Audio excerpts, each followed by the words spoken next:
नमस्कार दोस्तों, हमारे चैनल स्टोरी विद देव में आपका हार्दिक स्वागत है। दोस्तों, क्या आपने कभी यह महसूस किया है कि कुछ बच्चे बचपन से बेहद ज़िद्दी होते हैं? कुछ बहुत शांत और समझदार, कुछ दूसरों से अलग सोचते हैं, तो कुछ गुस्से में भरे रहते हैं। क्या आपने कभी सोचा है कि एक ही घर में पलने बढ़ने वाले बच्चे एक जैसा माहौल, एक जैसी परवरिश के बावजूद एक दूसरे से इतना अलग क्यों होते हैं? क्यों एक बच्चा माता-पिता की आँखों का तारा बन जाता है और दूसरा हमेशा उलझनों में घिरा रहता है? क्यों कोई संतान माता-पिता के बुढ़ापे का सहारा बनती है और कोई उन्हें ताम्रतन्हा छोड़ देती है? जवाब सिर्फ एक है, कर्मा। और यही कर्मा पुनर्जन्म के रहस्य की कुंजी है। दरअसल हमारी संतानें हमारे ही कर्मों का प्रतिबिंब होती हैं। जो कर्म हमने पिछले जन्मों में किए हैं, वही संतान के रूप में हमारे सामने आते हैं और उनका व्यवहार, उनका स्वभाव, उनका रवैया, सब कुछ हमारे ही कर्मों का आईना होता है। दोस्तों, इस वीडियो के अंत तक आप बने रहिए, क्योंकि इस वीडियो से आपको बहुत कुछ सीखने को मिलेगा। वीडियो को लाइक करके चैनल को सब्सक्राइब ज़रूर कीजिए और साथ ही इस वीडियो को अपने दोस्तों में भी शेयर ज़रूर कीजिए और कमेंट करके बताइए कि आप यह वीडियो कहाँ से देख रहे हैं। चलिए वीडियो में आगे बढ़ते हैं। हर माँ बाप की यही उम्मीद होती है कि उनकी संतान उनका नाम रोशन करेगी, उन्हें प्यार देगी, उनका सम्मान करेगी। लेकिन कई बार ऐसा नहीं होता। कुछ संतानें तो ऐसा दर्द देती हैं कि आत्मा तक चीख उठती है। माँ बाप के लिए अपशब्द, तिरस्कार, धोखा और कभी-कभी तो वृद्धाश्रम की सज़ा। अब सवाल यह उठता है कि ऐसी सज़ा किस गुनाह की मिली? सारा जीवन मेहनत करके पाला, पढ़ाया, लिखाया, अपनी खुशियों की कुर्बानी दी और बदले में क्या मिला? यही तो है पुनर्जन्म का वह रहस्य जो साफ-साफ कहता है, यह सब अचानक नहीं होता, यह सब आपके ही कर्मों की वापसी है। आपके द्वारा किसी जन्म में किसी को जो दुःख दिया गया, वह संतान बनकर आपके जीवन में आया है, ताकि वह वही दुःख लौटा सके। कभी-कभी कोई बच्चा माँ-बाप से इतना जुड़ा होता है कि उनकी एक आय भी उसे बेचैन कर देती है। वह बच्चा माँ-बाप के लिए सच्चा वरदान बन जाता है। ऐसे बच्चे सिर्फ इस जन्म के नहीं होते, यह आत्माएं कई जन्मों से आपके साथ बंधी होती हैं। आपने किसी जन्म में किसी की सेवा की होगी, किसी को ममता दी होगी, किसी अनाथ को अपनाया होगा और वही आत्मा आज आपकी संतान बनकर आई है, ताकि आपके प्यार का कर्ज चुका सके। और वहीं दूसरों और अगर आपने किसी माता-पिता को तड़पाया था, उन्हें अपमानित किया था, तो वही आत्मा आज आपकी संतान बनकर आपको तड़पाने आई है। यही है पुनर्जन्म का रहस्य। कर्मा का न्याय हर इंसान अपने आप में एक संदेश लेकर आती है, वो संदेश जो आपके पिछले कर्मों का नतीजा है। अगर आपकी संतान आपके लिए खुशियाँ लेकर आई है, तो समझिए आपने अच्छा बोया था, और अगर आपके जीवन में दुखों का वांट संतान के ज़रिए आई है, तो यह मत सोचिए कि भगवान ने नाइंसाफ़ी की, बल्कि यह सोचिए कि आपने कभी कोई नाइंसाफ़ी की थी जो आज लौट कर आई है। कर्म का यह खेल बेहद सूक्ष्म है, यह वक्त लेता है पर न्याय ज़रूर करता है। कभी आपने सोचा है कि क्यों कुछ बच्चों को जन्म से ही कोई बीमारी होती है? क्यों कोई बच्चा जन्म लेते ही अनाथ हो जाता है? क्यों कोई मासूम बच्चा अत्याचार सहता है? क्या भगवान निष्ठुर हैं? नहीं, भगवान तो न्याय का दूसरा नाम है। यह सब कुछ हमारे ही अधूरे कर्मों का हिसाब है। हमने किसी जन्म में किसी मासूम का बचपन छीन लिया होगा, इसलिए आज वही पीड़ा भोगनी पड़ रही है। हमारे कर्मों की छाया ही हमारी संतान के प्रारंभिक जीवन को तय करती है। हमारा दिया हुआ अंधकार हमारे ही घर लौट आता है। इसलिए जब भी कोई बच्चा हमारे जीवन में आता है, तो हमें सिर्फ उसका पालन पोषण नहीं करना होता, बल्कि अपने कर्मों का परिशोधन भी करना होता है। जो माता पिता संतान को लेकर हमेशा चिंता में रहते हैं, यह बात नहीं मानता, हमेशा गुस्सा करता है, कभी स्नेह नहीं दिखाता, तो उन्हें यह समझना होगा कि यह सिर्फ बच्चे का दोष नहीं है, यह आपकी आत्मा के बोए हुए बीज हैं, जो अब पेड़ बनकर फल दे रहे हैं। संतान के व्यवहार को देखकर खुद के कर्मों का अंदाज़ा लगाना शुरू कीजिए और फिर अपने वर्तमान को बदलकर भविष्य का सुधार कीजिए, क्योंकि कर्मों की गति वही है, जैसा बोओगे वैसा ही पाओगे। अगर आज भी चेत गए, तो आने वाला कल बदला जा सकता है। आश्चर्य होता है जब कोई बच्चा बिल्कुल अजनबी जैसा व्यवहार करता है, जैसे घर में होकर भी घर का नहीं। यह वही आत्माएं होती हैं जो पिछले जन्मों की कड़वाहट लेकर आई हैं। उनकी आत्मा में घाव है जिन्हें आपने ही दिया था और अब वह चुपचाप लौटकर आपके जीवन में आए हैं ताकि हिसाब बराबर कर सकें। यह पुनर्जन्म का सबसे बड़ा रहस्य है कि कोई भी रिश्ता इस जन्म तक सीमित नहीं होता। माँ बेटा, बाप बेटी, भाई बहन, यह सब सिर्फ शरीर के नाम है। आत्माओं की यात्रा इससे बहुत आगे है। एक माँ कभी किसी जन्म में बहन रही होगी या बेटी या पति रहा होगा। रिश्तों का यह जाल कर्मों के धागों से बुना है और जब तक यह धागा नहीं खुलता आत्माएं लौटती रहती हैं। इसलिए जब कोई संतान आपको दुख देती है तो रोइए मत, टटोलिए अपने भीतर। ज़रूर आपको किसी जन्म में उसे यह दर्द दिया होगा और कोई संतान आपके लिए वरदान बन जाती है तो उसका सिर चूमकर भगवान का धन्यवाद कीजिए। आपने कभी किसी आत्मा के आंसू पहुँचे थे तो आज वह आत्मा आपके लिए आशीर्वाद बनकर आई है। यही है कर्म और पुनर्जन्म की गहराई। जो दिखता है वह सब नहीं होता, जो होता है वह दिखता नहीं है। आपकी संतानें आपकी परछाइयाँ हैं, उनके व्यवहार में आपके पुराने कर्मों की झलक मिलती है। अब सवाल यह है कि अगर हमसे गलती हुई है तो क्या सुधार संभव है? बिल्कुल है। यही तो है मानव जीवन की खूबसूरती। कर्म बदलो तो फल बदल जाएगा, प्रेम दो तो प्रेम लौटेगा, क्षमा करो तो घाव भरेंगे। और अगर संतानें गलत राह पर हैं तो उन्हें कोसने की बजाय उन्हें प्रेम और धैर्य से साधो, क्योंकि यह तुम्हारे ही अधूरे कर्म हैं जो अब पूरे होने आए हैं। दोस्तों, इस वीडियो के अंत तक आप बने रहिए क्योंकि इस वीडियो से आपको बहुत कुछ सीखने को मिलेगा। वीडियो को लाइक करके चैनल को सब्सक्राइब ज़रूर कीजिए और साथ ही इस वीडियो को अपने दोस्तों में भी शेयर कीजिए और कमेंट करके बताइए कि आप यह वीडियो कहां से देख रहे हैं। चलिए वीडियो में आगे बढ़ते हैं। रिश्तों में शांति चाहिए तो आत्मा से कर्म शुद्ध करना होगा। सिर्फ बाहर की पूजा पाठ से नहीं बल्कि भीतर की सच्चाई से अपनी संतानों के साथ प्रेम का रिश्ता बनाओ। सिर्फ अधिकार नहीं, उन्हें डांटने से पहले आत्मा से संवाद करो, क्या यह मेरी पुरानी गलती है जो अब इसका व्यवहार उसे दुख दे रहा है? अगर यह सवाल पूछ लिया तो आत्मा जाग जाएगी और जब आत्मा जागती है तब कर्म चलने लगते हैं और तब जाकर वह चमत्कार होता है जो विज्ञान नहीं समझ सकता। एक बिगड़ा हुआ बच्चा बदलने लगता है, एक रूठा हुआ दिल फिर जुड़ने लगता है और एक टूटा हुआ रिश्ता फिर खिलने लगता है। याद रखो, ईश्वर सिर्फ मंदिर में नहीं तुम्हारी संतानों में है। तुम्हारे कर्मों का लेखा जोखा उन्हीं में दर्ज है। उन्हें सुधारना है तो खुद को सुधारो, उन्हें समझना है तो अपने कर्मों को समझो, क्योंकि यह जीवन सिर्फ एक अध्याय है। आत्मा की किताब में कई अध्याय और बाकी हैं और अगर इस जन्म में तुम्हें प्रेम, सेवा और क्षमा की भाषा सीखी तो अगला जन्म तुम्हें वही फल देगा और शायद तब तुम्हारी आत्मा भी किसी के लिए वरदान बन जाएगी। मान लीजिए किसी ने माँ ने अपने जीवन में अपने ससुर को बहुत अपमानित किया, उन्हें कभी सम्मान नहीं दिया, उनके बुढ़ापे को बोझ समझा, तो वो माँ खुद बूढ़ी हो चुकी है और उम्मीद करती है कि उसकी संतान उसका सहारा बनेगी, लेकिन उसकी ही संतान उसका अपमान करती है, ताने देती है, कभी उसका हाल तक नहीं पूछती। अब वो माँ कहती है, मैंने तो अपने बच्चों के लिए सब कुछ किया था, फिर वह सज़ा क्यों मिली? लेकिन यह वह भूल जाती है कि जो दर्द उसने कभी अपने हाथों किसी बूढ़े दिल को दिया था वही दर्द अब लौट आया है। फ़र्क बस इतना है कि उस वक्त वह बहू थी और आज माँ है। पात्र बदल गए हैं लेकिन कहानी वही है। यही है कर्मा।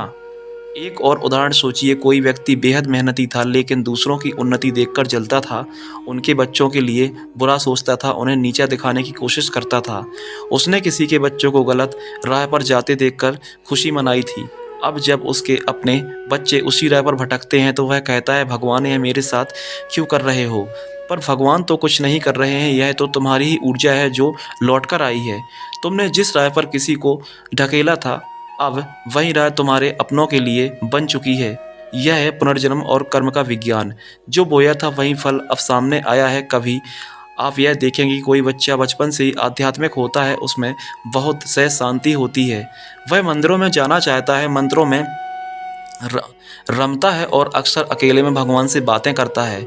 यह बच्चा नया नहीं है, यह आत्मा पहले भी साधना कर चुकी है, शायद उनसे पहले जन्म में अधूरी साधना छोड़ी थी और जब वह लौटी ताकि उसे पूरा कर सके और अगर ऐसे बच्चे को आपने जन्म दिया है तो समझ लीजिए आपके भीतर भी वह संस्कार हैं, या फिर आपने किसी योगी किसी साधु की कभी सेवा की थी, उसकी वजह से यह पवित्र आत्मा आपके घर आई है। ऐसे बच्चे वरदान होते हैं और अगर आप इनसे भीतर की ऊर्जा को पहचान लेते हैं तो आपके पूरे कुल का उद्धार हो सकता है। अब इसके उलट एक बच्चा सोचिए बचपन से ही झूठ बोलता है, चोरी करता है, मारपीट करता है, बड़ों की इज्जत नहीं करता है, लाखों समझाने पर भी नहीं बदलता। माँ बाप परेशान रहते हैं, समाज ताना देता है और खुद के कर्मों पर शक करता है। पर शायद वह बच्चा इसीलिए आया है ताकि आपके भीतर की क्षमा, सहनशीलता और बिना शर्त प्रेम की परीक्षा ले सके। आपने पिछले जन्मों में जिससे नफरत की थी वही आत्मा अब आपके घर आई है और आपको उसका पालन करना है। यही तो है पुनर्जन्म का खेल। वही आत्माएं बार बार लौटती हैं जब तक हिसाब पूरा ना हो जाए। कुछ आत्माएं बार बार जन्म लेती हैं, सिर्फ इसलिए नहीं कि उन्हें दुनिया देखनी है, बल्कि इसलिए कि उन्हें कुछ अधूरे काम पूरे करने हैं, कुछ पुराने कर्ज चुकाने हैं, कुछ रिश्ते निभाने हैं, कुछ गलतियां सुधारनी हैं। और इसी प्रक्रिया में वह आत्माएं हमारे घर जन्म लेती हैं, कभी माँ बनकर, कभी बेटा बनकर, कभी बहन या भाई बनकर। वो रिश्ते जो अधूरे टूट गए थे, वो भावनाएं जो दब गई थीं, वो माफ़ियाँ जो कभी नहीं मांगी, वो सब पुनर्जन्म के ज़रिए दोबारा सामने आते हैं। यही कारण है कि जब आप किसी बच्चे की आंखों में देखते हैं तो कभी कभी ऐसा लगता है कि वह आंखें आपको पहले से जानती थीं। वो आंखें कुछ कह रही थीं। वो आंखें पिछले जन्म का कोई संवाद अधूरा छोड़कर आई हैं। कभी कभी माँ बाप बहुत नेक होते हैं लेकिन उनकी संतानें बहुत दुष्ट, मतलबी और पतन की ओर होती हैं। ऐसे में लोग कहते हैं इतने अच्छे माता पिता फिर ऐसी संतानें कैसे। इसका जवाब यह है कि ज़रूरी नहीं कि इस जन्म में किए गए कर्मों का फल इसी जन्म में मिले। वो आत्मा जो आपके घर जन्मी है, उससे और आपके बीच कई जन्मों का पुराना संबंध हो सकता है। आप आज अच्छे हैं लेकिन कभी आपने किसी की आत्मा को इतना चोट पहुंचाई होगी कि वह आत्मा आज आपके जीवन में आई है सिर्फ हिसाब बराबर करने। आप सोचिए अगर कोई इंसान हर जन्म से दूसरों के लिए प्रेम, सेवा और मदद की भावना रखे तो क्या उसकी आने वाली संतानों में वही गुण आएंगे? बिल्कुल आएंगे, क्योंकि आत्माएं एक ऊर्जा होती हैं और वह ऊर्जा वहीं हो जाती है जहां उसे सम्मान मिलता है, शांति मिलती है। आपने जिस भी आत्मा को अपने जीवन में कभी प्रेम दिया है वह लौटकर आएगी और आपको वही प्रेम लौटाएगी, कभी दोस्त बनकर, कभी संतान बनकर, कभी जीवन साथी बनकर। और यही है पुनर्जन्म का सबसे खूबसूरत रूप। आत्माएं लौटती हैं ताकि अधूरा प्रेम पूरा हो सके। अगर आप चाहते हैं कि आपकी संतानें आपके लिए सुख और सम्मान का कारण बने तो आज से ही अपने कर्मों को ठीक करना शुरू कीजिए। दूसरों के माँ बाप का आदर कीजिए, अनाथों की मदद कीजिए, अपनों के साथ व्यवहार में करुणा रखिए। जितना प्रेम आप दुनिया को देंगे उतने ही शुभ आत्माएं आपके जीवन में लौट आएंगी। और अगर अब तक आपसे गलती हुई है तो उसका पछतावा करना ही काफ़ी नहीं, बल्कि उसे सुधारने के लिए कुछ अच्छा करना ज़रूरी है। क्योंकि कर्म सिर्फ सोच से नहीं, क्रिया से बदलते हैं। बहुत बार लोगों को यह भ्रम होता है कि बच्चा तो भगवान देता है तो उससे हमारा क्या दोष। लेकिन सच्चाई यह है कि भगवान सिर्फ माध्यम है। आत्मा कहाँ जन्म लेगी, यह आत्मा का और अपने कर्मों का परस्पर फैसला होता है। और अगर आप सत्कर्म करते हैं तो उच्च आत्माएं आपके जीवन में जन्म लेगी, और अगर आपके भीतर क्रोध, द्वेष, छल और लालच है तो वही आत्माएं आकर्षित होंगी जो उसी ऊर्जा में डूबी हों। इसलिए अपने घर के वातावरण को शुद्ध रखो, अपने विचारों को सात्विक बनाओ और जीव के प्रति करुणा रखो। यही तुम्हारी आने वाली संतानों की नींव बनेगी। अब सवाल यह है कि क्या हम इस जन्म में अपने कर्मों को बदलकर अपने बच्चों के भविष्य को भी संवार सकते हैं? क्या हम अपने पिछले पापों का प्रायश्चित करके अपने जीवन में शांति, प्रेम और सम्मान को भुला सकते हैं? और क्या हम इस जन्म में ऐसा कुछ कर सकते हैं जिससे अगली बार जब आत्माएं लौटें तो वह हमारे लिए दुख नहीं, सुख लेकर आए? जवाब है हाँ, क्योंकि कर्म का सिद्धांत सिर्फ सजा नहीं देता बल्कि सुधार का भी मौका देता है। यह ईश्वर का बनाया ऐसा नियम है जिसमें अगर आत्मा जाग जाए तो उसकी दिशा भी बदल सकती है, उसकी गति भी। अगर आप महसूस करते हैं कि आपकी संतानें आपको समझती हैं, आपके लिए बोझ बन चुकी हैं या आपका दिल दुखाती हैं, तो पहला कदम है आपके भीतर झांकिए। रोइए मत, खुद को कोसिए मत, बस यह जानने की कोशिश कीजिए कि आपने कभी किस आत्मा के साथ अन्याय किया था। फिर उस भाव के साथ क्षमा मांगिए, सबसे पहले खुद से, फिर ईश्वर से और फिर उस आत्मा से जो शायद अब आपके बेटे या बेटी के रूप में आपके सामने बैठी है। उन्हें देखकर सिर्फ बच्चा मत समझिए, उन्हें एक चलती फिरती आत्मा समझिए, एक चेतना जो आपके बीते जन्म की कोई कहानी पूरी करने आई है। और जब आप उस चेतना को सम्मान देना शुरू करते हैं तो आप पुराने कर्मों को जलाना शुरू करते हैं। कई लोग कहते हैं हमने तो किसी का कुछ नहीं बिगाड़ा, फिर ऐसा क्यों हो रहा है? पर वह यह नहीं जानते कि आत्मा की यात्रा हजारों वर्षों से चल रही है। कौन जाने कब किस जन्म में किसके साथ क्या किया गया। इसलिए सबसे बड़ा उपाय यही है कि हर दिन खुद को सुधारा जाए, हर दिन आत्मा को प्रेम दिया जाए, हर दिन हर रिश्ते को इज्जत दी जाए, क्योंकि आज का किया हुआ कल बनकर लौटेगा, यही कर्म का नियम है। अगर आप चाहते हैं कि आपकी आने वाली पीढ़ियां आपको गर्व महसूस कराएं तो सिर्फ धन और शिक्षा मत दीजिए, उन्हें संस्कार दीजिए, क्योंकि संस्कार ही आत्मा के साथ यात्रा करते हैं और वहीं अगले जन्म में आपके घर लौटते हैं। अपने बच्चों को प्रेम की, क्षमा की, सेवा की भाषा सिखाइए, ताकि जब आप गलती बार इस धरती पर लौटें तो उन्हीं बच्चों के वंश में, उन्हीं संस्कारों में घर में जन्मे हों। और तब वह घर सिर्फ 4 दीवारों वाला मकान नहीं होगा, बल्कि वह आत्मा की शांति का मंदिर होगा। ध्यान दीजिए, अगर आप इस जन्म में किसी गरीब बच्चे की मदद करते हैं, किसी बूढ़े को सहारा देते हैं, किसी बेसहारा जानवर को खाना देते हैं, तो आप सिर्फ एक छोटा कर्म नहीं कर रहे हैं, आप एक बीज बो रहे हैं, ऐसा बीज जो आने वाले जन्मों में किसी आत्मा को आपके जीवन में खींच लाएगा, जो बदले में आपको वहीं दया, प्रेम और सहारा देगा। और अगर आप अपने बच्चों से सच्चा प्रेम करते हैं तो पहले खुद दुनिया को वह प्रेम दीजिए, बिना शर्त, बिना अपेक्षा, बिना गिनती। कई बार माता पिता बच्चों से बहुत ज़्यादा उम्मीद लगा लेते हैं और जब वह उम्मीद टूटती है तो टूटते हैं रिश्ते, विश्वास और भरोसे के नियम। लेकिन अगर आप समझ जाएं कि यह आत्मा आपके घर सिर्फ आपकी सेवा करने नहीं आई, बल्कि अपने कर्मों का हिसाब करने आई है, तो आप अपेक्षा छोड़ देंगे और केवल प्रेम देना शुरू कर देंगे। और वहीं से शुरू होता है मुक्ति का मार्ग। जब आप रिश्तों की, लेन देन की जगह सेवा और स्वीकार की भावना निभाते हैं, तब कर्मों के बंधन टूटते हैं और आत्मा मुक्त होने लगती है। हर आत्मा को मुक्ति चाहिए और वह मुक्ति तभी मिलती है जब वह अपने सारे अधूरे कर्मों को पूरा कर लेती है, सब गलतफहमियों को प्रेम से पिघला देती है और सब दुखों का जवाब क्षमा से देती है। जब आप अपनी संतानों से सिर्फ यह सोचकर व्यवहार करेंगे कि यह आत्मा मेरे ही किसी कर्म का परिणाम है, तो आप उसे दोष नहीं बल्कि उसे प्रेम देंगे। और ऐसा प्रेम की आत्मा को बदलता है, उसका स्वभाव बदलता है, उसकी दिशा बदलती है। जब कोई आत्मा खुद को समझ जाती है तो वह खुद भी बदलने लगती है। कई बार आपने देखा होगा, कोई बच्चा शुरू में बहुत गुस्सैल था, लेकिन कुछ समय बाद वो एकदम शांत हो गया है। कोई संतान कभी रेबेलियस थी, लेकिन एक दिन ऐसा आया जब वह माँ बाप की सेवा में लग गई। यह सब चमत्कार नहीं है, यह सब कर्मों की ऊर्जा में आया बदलाव है। जब प्रेम और क्षमा की ऊर्जा कर्मों पर भारी पड़ती है तो आत्माएं नरम पड़ने लगती हैं, उनका बोझ हल्का होने लगता है और तब एक बिखरा हुआ रिश्ता फिर से जुड़ने लगता है। पुनर्जन्म का सबसे बड़ा रहस्य यही है, कोई आत्मा हमेशा के लिए शत्रु नहीं होती और कोई आत्मा सदा मित्र नहीं होती। यह सब भावनाओं की, कर्मों की और आत्मिक बंधनों की यात्रा है। आज जो तुम्हारा बच्चा है, कल वह तुम्हारा गुरु हो सकता है, और आज जो तुम्हारा शत्रु है, कल वही तुम्हारा पुत्र बन सकता है। यह है ब्रह्मांड का न्याय और आत्मा का अद्भुत सफ़र। लेकिन इस सफ़र को सुंदर बनाया तुम्हारे हाथ में है। आज जो करोगे वही लौटेगा, ना कम ना ज़्यादा। अब निर्णय तुम्हें लेना है, क्या तुम अपने कर्मों से अपने बच्चों को वरदान बनाओगे या बोझ?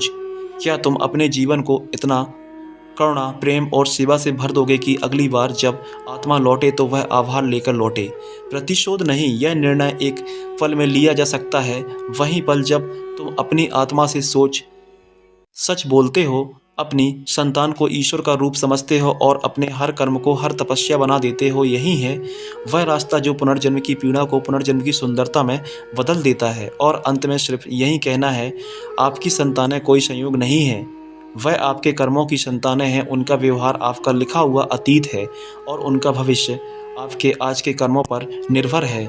अगर आप भी जीत जाएं, ना सिर्फ अपने बच्चों का जीवन बदल सकते हैं बल्कि अपनी आत्मा को भी कई जन्मों की उलझनों से मुक्त कर सकते हैं। इसलिए प्रेम दीजिए, क्षमा कीजिए, सेवा दीजिए, क्योंकि यही है वह बीज जो कल आपके जीवन में सबसे खूबसूरत आत्माओं को खींच लाएगा और तब आप कह पाएंगे, हाँ मेरी संतान ही मेरे कर्म है और अब मेरा कर्म प्रेम है। कुछ रिश्ते जितने पास होते हैं उतने ही ज़्यादा नुकसान भी पहुंचाते हैं और फिर हमें समझ आता है कि हर अपनापन सच्चा नहीं होता है। दुनिया तुम्हें तब तक पूछती है जब तक तुम कुछ बनते हो, उसके बाद या तो तुम्हें बर्दाश्त नहीं करती या इस्तेमाल।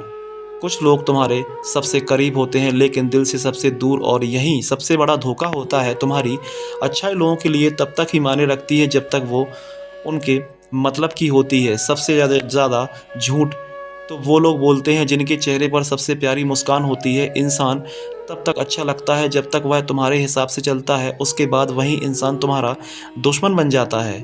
तो जो लोग सामने से बहुत शरीफ दिखते हैं वही अक्सर पीठ पीछे सबसे ज़्यादा धोखेबाज होते हैं।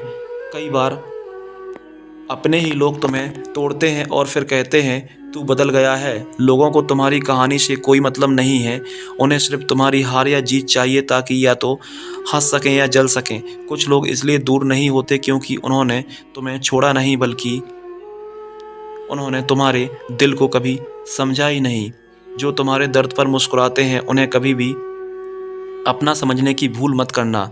जब तक तुम चुप रहते हो लोग तुम्हारी इज्जत करते हैं, लेकिन जैसे ही तुम सच बोलते हो सबको बुरा लगने लगता है। ज़िंदगी में सबसे बड़ा झूठ यह है कि समय सब ठीक कर देता है। नहीं, कई बार समय सिर्फ सिखाता है कि किस पर भरोसा नहीं करना था। जो इंसान हर वक्त तुम्हें गिराने की कोशिश करता है वहीं कभी तुम्हारा सबसे करीबी हुआ करता था। दुनिया को बस दिखावा चाहिए, तुम्हारा सच्चा दर्द किसी के लिए मायने नहीं रखता। लोगों को तुम्हारी असफलता से सबसे ज़्यादा खुशी मिलती है क्योंकि तब उन्हें लगता है कि अब यह भी आम हो गया। दुनिया तुम्हें तब तक तवज्जो देती है जब तक तुम झुकते हो। जैसे ही सीधा खड़ा होता है इंसान वो सबको चुभने लगता है। कुछ रिश्ते तुम्हारे दिल को इतना तोड़ते हैं कि फिर किसी पर विश्वास करना मुश्किल हो जाता है। कभी कभी सबसे ज़्यादा धोखा हमें वहीं से मिलता है जहां हमने सबसे ज़्यादा भरोसा किया था। लोग तुम्हारे गम को नहीं समझते, लेकिन गलती तुम्हारी हो ना तो दोस्त तुम्हारा ही निकलता है। जो लोग हर समय अकेलापन की बातें करते हैं वहीं समय आने पर सबसे पहले मुंह मोड़ते हैं। सच्चाई यह है कि दुनिया को तुम्हारी भलाई से कोई मतलब नहीं, उन्हें बस तुम्हारी कमज़ोरी चाहिए ताकि वह फ़ायदा उठा सकें। कुछ लोग इसलिए मीठा बोलते हैं ताकि तुम्हारी आत्मा में धीरे धीरे जड़ उतार सकें। तुम जितना दूसरों को खुश करने की कोशिश करते रहोगे उतना ही दुख को खोते जाओगे। अपने लोगों से ही ज़्यादा तकलीफ मिलती है क्योंकि अजनबी तो सिर्फ मौका देखते हैं, अपनों को तो दिल का पता होता है। लोग तुम्हारी परेशानी में कभी नहीं आएंगे, लेकिन जैसे ही तुम आगे बढ़ने लगोगे तब अचानक बुरा मान जाएंगे। तुम्हारी सच्चाई किसी को तब तक अच्छी लगती है जब तक वो उनके झूठ को बेनकाब ना करें। हर कोई तुम्हारा भला चाहता है, लेकिन शर्त यह होती है कि तुम उनसे आगे ना निकलो। कुछ रिश्ते इसलिए नहीं टूटते क्योंकि उनमें दरार आ जाए, बल्कि इसलिए क्योंकि एक ने दिल से निभाया और दूसरे ने मतलब से। लोग कभी भी तुम्हारे संघर्ष को नहीं देखना चाहते, वो बस तुम्हारी हार का तमाशा देखना चाहते हैं। अगर तुम शांत हो तो मत समझो कि दुनिया समझेगी, दुनिया इसे कमज़ोर समझेगी और दबाएगी। दुनिया को फ़र्क नहीं पड़ता कि तुम किस दर्द से गुजर रहे हो, उन्हें बस यह देखना होता है कि तुम टूटे या नहीं। इंसान की अच्छाई ही उसकी सबसे बड़ी कमज़ोरी बन जाती है क्योंकि लोग उसका फ़ायदा उठाते हैं। अगर तुमने किसी की मदद की हो तो याद नहीं रखेंगे, लेकिन एक दिन मना कर दो तो ज़िंदगी भर ताना देगा। ऐसे ही ज्ञानवर्धक कहानियों के लिए हमारे चैनल स्टोरी विद देव को सब्सक्राइब करना बिल्कुल ना भूलें। धन्यवाद।